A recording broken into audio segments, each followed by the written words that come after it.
आज के समय में ऑलमोस्ट हर इंसान घर पर बैठकर जेईई या किसी भी और कॉम्पिटिटिव एग्जाम की तैयारी कर सकता है। ऐसे बहुत सारे प्लेटफॉर्म आ चुके हैं जो आपको कम पैसों में बहुत अच्छी तैयारी कराते हैं।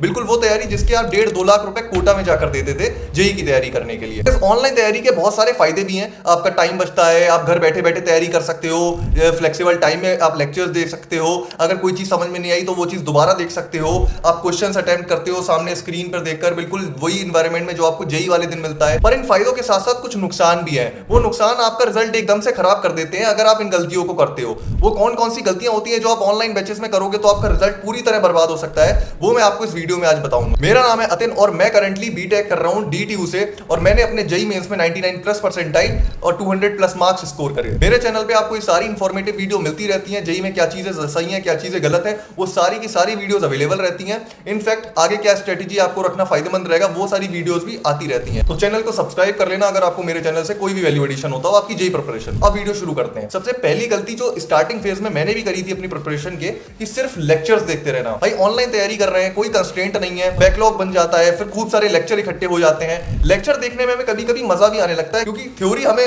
टीचर समझा रहा है, टीचर अच्छा है समझाने में, क्वेश्चन करवा रहा है, क्वेश्चन में हम अटक नहीं रहे होते क्योंकि टीचर ही सॉल्व करवा रहा है। क्लास के लास्ट में टीचर कुछ ना कुछ मोटिवेशनल बात करते हैं, कोई अपनी स्टोरी बताने लगते हैं जस्ट फॉर अ रिफ्रेशमेंट, तो उसमें भी हमें मजा आने लगता है। तो ये जब हम लूप में फंस जाते हैं और हम सिर्फ लेक्चर पे स्टिक करते हैं, क्योंकि लेक्चर के बाद अगर हम नोट्स पढ़ते हैं, नोट्स में हमें दिक्कत होती है, क्वेश्चन खुद से करते हैं वो नहीं बनते तो उसमें हमें दिक्कत होती है। इस वजह से बच्चा ये सोचता है यार सिर्फ लेक्चर देखते हैं उसमें मजा भी आ रहा है और तैयारी होती जाएगी और वही हमारे लिए रिजल्ट प्रोड्यूस कर देगी। ये बच्चा सबसे बड़ी गलती करता है। सिर्फ लेक्चर देखने से कभी कुछ नहीं होने वाला। सिर्फ लेक्चर देखने से आप लेक्चर देखोगे, थ्योरी उतनी देर के लिए समझ आएगी, नोट्स बनाओगे बस, इसके बाद अगले लेक्चर पे आओगे, ये जब साइकिल चलती जाएगी तो आप पुराना भूलते जाओगे क्योंकि आप कुछ भी रिवाइज नहीं कर रहे हो। इस गलती से आप बचें, जितना ज्यादा बच सकते हैं। सिर्फ लेक्चर वाली साइकिल में ना रहें। एक प्रॉपर पैटर्न होता है तैयारी का, वो मैंने अपनी कुछ वीडियोस में बता भी रखा है। Lecture, then notes, then revision, उसके बाद क्वेश्चंस। इस पैटर्न को फॉलो करें। बिलीव यू मी, अगर आप सिर्फ लेक्चर देखते रहोगे तो लास्ट डे तक आते आते ना आपने लेक्चर तो सारे देख रखे होंगे, सिलेबस पूरा कर रखा होगा, बट आपको आता कुछ नहीं होगा, आपसे क्वेश्चन नहीं बन रहे होंगे, उस चीज का कोई फायदा नहीं होने वाला। दूसरी बहुत बड़ी मिस्टेक जो बच्चे करते हैं कि लेक्चर जब देखते हैं, चलो ठीक है हम पूरी चीजें करेंगे, लेक्चर भी देखेंगे, नोट्स भी करेंगे, बाकी सारी चीजें भी करेंगे, बट जब लेक्चर देख रहे होते हैं तो वो बिल्कुल मूवी की तरह देख रहे होते हैं कि बेड पर लेटे हुए हैं, हमने लेक्चर चला लिया, लेक्चर देख रहे हैं, नोट्स हम बाद में जो पीडीएफ मिलती है उससे बना लेंगे या बनाएंगे ही नहीं, लेक्चर को एंजॉयमेंट में देख रहे हो। भाई उससे तुम्हारी ग्रैस्पिंग पावर जीरो हो रही है। तुमने ग्रैब क्या करा उस लेक्चर? कुछ भी नहीं। तो एट द एंड उस लेक्चर को देखने का तुम्हें कुछ फायदा ही नहीं मिला। ऐसा मैं स्टार्टिंग में ये करने लगा था कि 3-4 लेक्चर एक साथ देख लिए और फिर नोट्स एक साथ बनाता था। जब मैं वो 3-4 लेक्चर एक साथ देख रहा हूं तब तो सब कुछ समझ में आ रहा है कि हाँ भाई बढ़िया जा रहा है। जब लास्ट में नोट्स बनाने की बारी आती थी तब मैं ऑलमोस्ट सब कुछ भूल चुका होता था कि ये पहले लेक्चर में क्या समझाया, और इस वजह से कई बार मुझे वो लेक्चर दोबारा देखने पड़े थे और मेरा बहुत टाइम वेस्ट होता था। ये गलती मत करना। एक प्रॉपर चेयर टेबल पे बैठ के ही लेक्चर देखना, पूरे कंसंट्रेशन के साथ देखना। टीचर अगर कोई क्वेश्चन सॉल्व कर रहा है ना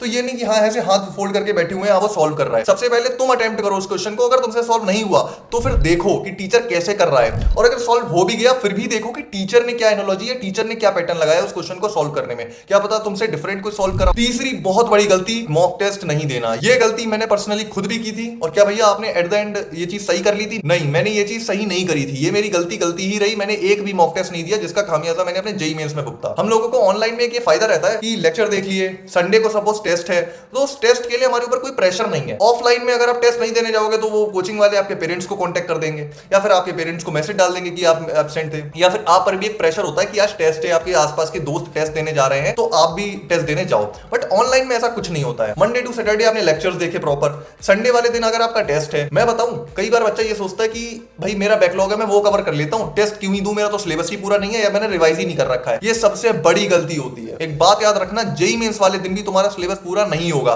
तुम उस दिन भी ऐसे ही बैठे होगे कि ये चैप्टर छूटा हुआ है या वो छूटा हुआ है, बट तुम जेईई मेंस नहीं छोड़ पाओगे। तो उसी स्पिरिट के साथ ये टेस्ट भी दो जो तुम्हारे वीक में एक बार हो रहे हैं, वरना तुम जेईई मेंस वाले दिन बहुत दिक्कत में आ जाओगे। अपने ऊपर एक ऐसा पीयर प्रेशर बना दो। चाहो तो अपना जो टेस्ट का शेड्यूल है वो अपने पेरेंट्स को दे दो कि भाई इस डेट को मेरा टेस्ट है, मुझे किसी भी तरह फोर्सफुली बैठाओ, मुझसे मेरे मार्क्स पूछा करो या कुछ भी करो। जेईई की सिर्फ तैयारी ऑनलाइन हुई है, इजी नहीं हुई है। ऑफलाइन वाला उतनी ही मेहनत कर रहा है, तो तुम्हें भी ऑनलाइन में बस सहूलियत मिल रही है, बट मेहनत उतनी ही करनी है जितना वो ऑफलाइन वाला कर रहा है। तब जाके कहीं ना कहीं रैंक प्रोड्यूस या रिजल्ट प्रोड्यूस हो पाए। एक लास्ट गलती जो मैंने भी की थी, बट फिर इसको एक टीचर की बात सुन के मैंने ठीक कर लिया था।